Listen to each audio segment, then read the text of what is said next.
Assalamualaikum warahmatullahi wabarakatuh. Halo semuanya, perkenalkan nama saya Syifa Naila Farha dari Prodi Teknologi Pangan dengan NPM 253020095. Saya di sini dari kelas C. Dalam video ini saya akan menjelaskan Pancasila dalam konteks ketatanegaraan Republik Indonesia. Pancasila bukan hanya sebagai dasar negara, tetapi juga menjadi landasan moral, ideologis, dan hukum dalam penyelenggaraan pemerintahan Indonesia.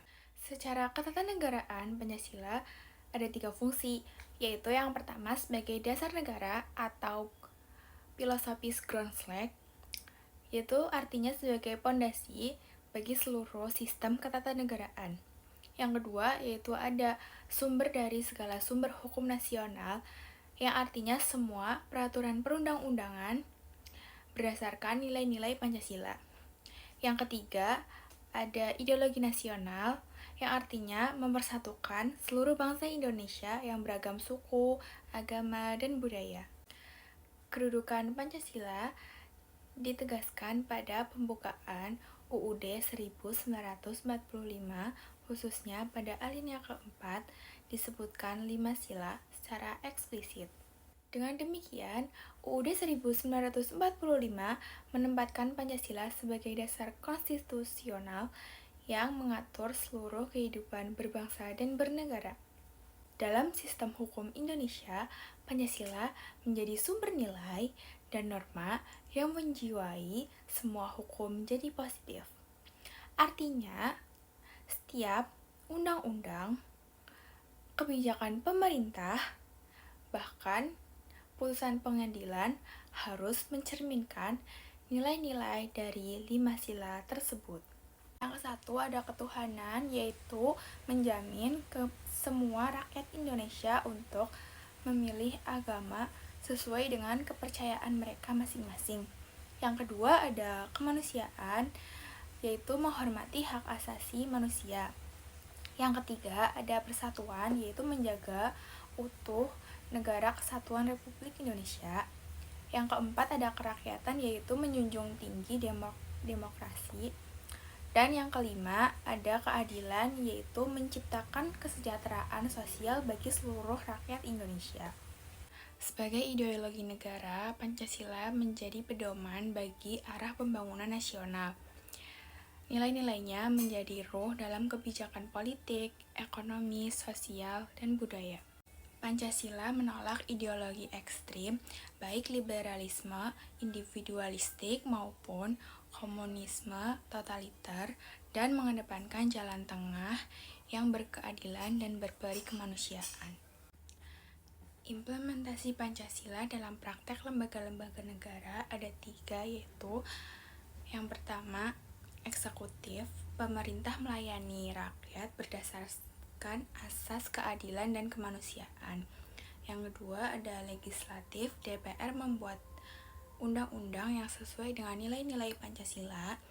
Yang ketiga ada yudikatif, yaitu Mahkamah Agung dan Mahkamah Konstitusi menegakkan hukum berdasarkan keadilan sosial. Selain itu, nilai Pancasila juga harus dihayati oleh semua warga negara dalam kehidupan demokratis seperti musyawarah, gotong royong, dan toleransi terhadap sesama. Contoh penerapan pada sistem ketatanegaraan pada sila pertama, yaitu ketuhanan yang Maha Esa. Makna dalam ketatanegaraan, negara menghormati kebebasan beragama dan tidak memaksakan satu agama tertentu kepada warganya. Pemerintah harus bersikap netral dan memberi perlindungan bagi seluruh pemeluk agama. Contohnya pada pembangunan tempat ibadah, ketika masyarakat ingin membangun tempat ibadah, pemerintah wajib memproses dengan adil tanpa diskriminasi agama tertentu selama syarat itu legal dan terpenuhi. Ini menunjukkan bahwa negara berperan sebagai pelindung kebebasan beragama sesuai pada amanat di sila pertama. Sila kedua yaitu kemanusiaan yang adil dan beradab. Makna dalam ketatanegaraan yaitu pemerintah wajib menjamin kehormatan terhadap hak asasi manusia, keadilan, dan penegakan hukum yang manusiawi dan tidak sewenang-wenang. Jika ada pelanggaran seperti penyiksaan saat pemeriksaan, maka tindakan tersebut bertentangan pada sila kedua dan harus diproses oleh lembaga pengawas seperti Komnas HAM atau Ombudsman. Sila ketiga yaitu Persatuan Indonesia. Makna dalam ketatanegaraan yaitu kebijakan negara harus diarahkan dengan terjaganya keutuhan NKRI dan mencegah disintegrasi bangsa. Contohnya yaitu konflik SARA antar kelompok di suatu daerah. Jika terjadi konflik yang berpotensi memecah kesatuan, pemerintah harus turun tangan melalui mediasi antar kelompok, pengamanan wilayah, dan penegakan hukum yang adil. Pemerintah juga bisa melakukan program rekonsiliasi dan pembinaan masyarakat demi memulihkan persatuan. Sila keempat yaitu kerakyatan yang dipimpin oleh hikmat kebijaksanaan dalam permusyawaratan dan perwakilan. Sistem politik Indonesia harus demokratis melalui pemilu dan lembaga perwakilan rakyat. Keputusan penting nasional sebisa mungkin dilakukan melalui musyawarah mufakat. Contohnya yaitu pengesahan undang-undang di DPR. Ketika DPR dan pemerintah membahas suatu RUU, prosesnya dimulai dari diskusi, pembacaan naskah akademik, mencari aspirasi publik, hingga mencari mufakat. Jika mufakat itu tidak tercapai, maka barulah dilakukan voting. Hal ini menunjukkan praktek sila keempat dalam proses legislasi Indonesia. Sila kelima yaitu keadilan sosial bagi seluruh rakyat Indonesia. Makna dalam ketatanegaraan yaitu negara wajib menjamin pemerataan pembangunan dan kesejahteraan bagi seluruh rakyat Indonesia tanpa ketimpangan yang merugikan kelompok tertentu. Contohnya, program bantuan pendidikan atau kesehatan.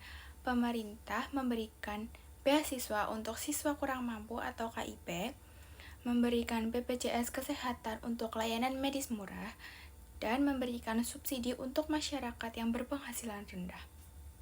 Program seperti ini adalah bentuk nyata pemerataan kesejahteraan dan keadilan sosial sesuai sila kelima. Selain penerapan yang ideal, terhadap pula tantangan nyata dalam kehidupan ketatanegaraan. Yang pertama ada politik identitas. Dalam pemilu, misalnya ada pihak yang memanfaatkan suatu isu agama atau suku untuk menyerang lawan politik yang dapat memecahkan persatuan bangsa. Ini bertentangan dengan sila ketiga yaitu Persatuan Indonesia. Yang kedua, ada ketidakadilan dalam penegakan hukum. Jika hukum hanya tajam ke bawah dan tumpul ke atas, maka hal ini melanggar sila kedua dan sila kelima. Yang ketiga, yaitu masyarakat tidak terlibat dalam penyusunan kebijakan. Jika regulasi dibuat tanpa mendengar aspirasi rakyat, hal ini bertentangan dengan sila keempat tentang demokrasi permusyawaratan dan perwakilan. Dengan memberikan contoh nyata, kita dapat melihat bahwa Pancasila bukan hanya pedoman moral, tetapi benar-benar menjadi acuan operasional dalam pengambilan keputusan, perumusan hukum, dan tindakan lembaga negara. Sekian yang dapat saya sampaikan. Mohon maaf apabila ada perkataan atau perbuatan yang kurang berkenan. Wassalamualaikum warahmatullahi wabarakatuh.